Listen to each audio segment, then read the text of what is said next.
Assalamualaikum warahmatullahi wabarakatuh. Perkenalkan, nama saya Ramadan Tiar dengan nomor 33144 dari kelas PPLD. Terima kasih atas kesempatan yang diberikan untuk mempresentasikan proyek ini. Hari ini saya akan memaparkan perjalanan proyek dari awal hingga selesai. Tujuan saya membuat proyek ini adalah untuk mengembangkan aplikasi game Battle Royale berbasis mobile, mengintegrasikan grafis modern, gameplay kompetitif, dan fitur sosial. Dimulai dari pendahuluan. Industri game online terus berkembang pesat dengan genre Battle Royale menjadi salah satu yang paling diminati oleh pemain di seluruh dunia. Dengan tingginya permintaan pasar dan potensi keuntungan besar, proyek pengembangan aplikasi game Battle Royale berbasis mobile ini bertujuan menciptakan game berkualitas tinggi yang mengintegritaskan grafis memukau, gameplay inovatif, dan fitur interaktif. Game ini diharapkan menjadi platform yang tidak hanya menghibur tetapi juga menghasilkan pendapatan keberlanjutan melalui model bisnis yang strategis. Selanjutnya, latar belakang dan tujuan. Latar belakang. Popularitas game Battle Royale menciptakan peluang besar untuk mengembangkan aplikasi baru yang memenuhi kebutuhan akan interaksi sosial, fleksibilitas platform, dan fitur unggulan. Tujuan dari proyek saya yaitu meningkatkan pengalaman pengguna melalui fitur inovatif, menyediakan platform yang mendukung live streamer dan content creator, dan membangun ekosistem gaming yang kompetitif dan inklusif. Selanjutnya ada rencana kerja. Slide ini menampilkan rencana kegiatan dan rencana anggaran biaya yang terstruktur untuk pengembangan sebuah proyek game, lengkap dengan durasi waktu, prasyarat untuk setiap aktivitas, dan mendukung kelancaran pelaksanaan proyek. Berikut adalah ringkasan informasinya. Biaya personil. Yang pertama, project manajemen. Posisi ini bertanggung jawab atas manajemen keseluruhan proyek. Anggaran untuk posisi ini adalah 160 juta per bulan untuk 4 orang selama durasi proyek. Game design. Tanggung jawab utama adalah merancang dan mengembang konsep permainan. Biaya untuk posisi ini adalah 500 juta per bulan untuk 10 orang. Dan seterusnya. Lalu jumlah total untuk biaya personel ini adalah 3.795.000.000. Lalu kedua ada biaya non personil. Biaya non personil mencakup pengeluaran untuk perangkat keras dan perangkat lunak yang dibutuhkan selama pelaksanaan proyek. Yang kedua ada biaya non personil. Biaya non personil mencakup pengeluaran untuk perangkat keras dan perangkat lunak yang dibutuhkan selama pelaksanaan proyek. Rincian biaya non personil sebagai berikut. Yaitu yang pertama ada penyediaan perangkat keras dan perangkat lunak, yaitu anggaran ini mencakup pembelian perangkat keras seperti server, komputer, dan serta perangkat pelatihan lainnya yang diperlukan untuk mendukung proyek. Kedua, lisensi perangkat lunak dan sistem cloud. Biaya untuk membeli lisensi perangkat lunak dan lisensi perangkat lunak dan sistem cloud. Biaya untuk membeli lisensi perangkat lunak dan proyek juga tercakup dalam anggaran.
Tim project manajemen akan bekerjasama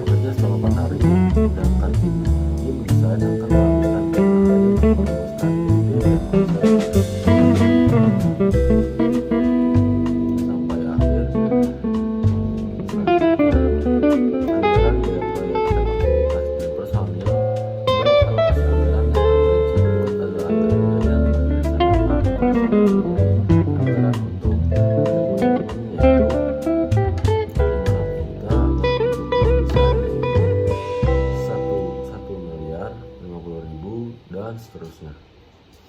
Total anggaran proyek yaitu 4.505.000.000 dengan penugasan yang terperinci dan anggaran yang jelas. Proyek ini diharapkan dapat berjalan dengan efisien dan menghasilkan produk akhir yang sesuai dengan harapan. Anggaran yang telah disusun dengan hati-hati akan memastikan bahwa setiap bagian dari proyek mendapatkan sumber daya yang tepat untuk keberhasilannya. Selanjutnya dari pelaksanaan proyek. Pada saat ini saya menjanjikan jadwal pelaksanaan untuk proyek ini yang menunjukkan alokasi waktu dan tahapan kegiatan yang perlu dilakukan. Jadwal ini diatur secara rinci untuk memastikan bahwa setiap aktivitas dilaksanakan sesuai dengan urutan dan durasi yang telah direncanakan. Pertama, yaitu aktivitas.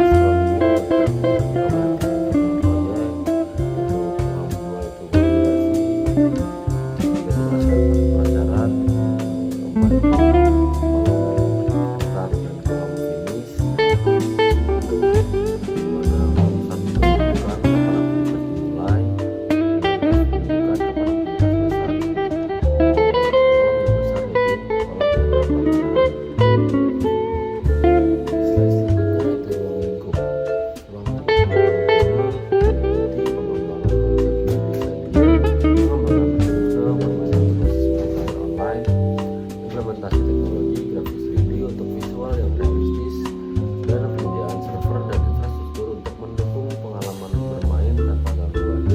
Selanjutnya, kelebihan dan kekurangan. Kelebihannya yaitu pasar yang besar. Jadi Battle Royale memiliki basis pengguna yang luas dan terus berkembang. Kedua, inovasi fitur streaming bawaan dan kustomisasi mendalam memberikan keunggulan kompetitif. Aksesibilitas berbasis mobile untuk pengguna bermain kapan saja dan di mana saja. Keempat, potensi monetisasi berbagai model pendapatan termasuk pembelian dalam aplikasi dan iklan. Masih komunitas aktif, komunitas gamer melalui sosial dan turnamen. Royal yang populer di pasar. Kedua, biaya pengembangan tinggi membutuhkan investasi besar untuk teknologi dan promosi. Ketiga, kebutuhan perangkat canggih grafis berkualitas tinggi mungkin tidak kompatibel dengan perangkat baru. Dan keempat, risiko keamanan, ancaman peretasan dan cheat memerlukan pengelolaan berkelanjutan. Terakhir, kompleksitas pengelolaan. Mengelola server multiplayer dengan pemain global membutuhkan infrastruktur yang handal. Yang terakhir yaitu penutup. Proyek pengembangan aplikasi game Battle Royale berbasis mobile ini diharapkan dapat memenuhi kebutuhan pasar gaming yang terus berkembang dengan fitur-fitur inovatif dan desain modern. Aplikasi ini memberikan pengalaman bermain yang mendalam sekaligus mendukung komunitas gamer, live streamer, dan content creator. Kami mengundang perusahaan untuk berinvestasi dalam proyek ini sebagai langkah strategis untuk memasuki pasar gaming yang kompetitif. Saya berharap proyek ini tidak hanya mencapai tujuan yang telah ditetapkan, tetapi juga membuka peluang baru dalam mengembangkan game dan teknologi. Sekian dari saya. Wassalamualaikum warahmatullahi wabarakatuh. Terima kasih.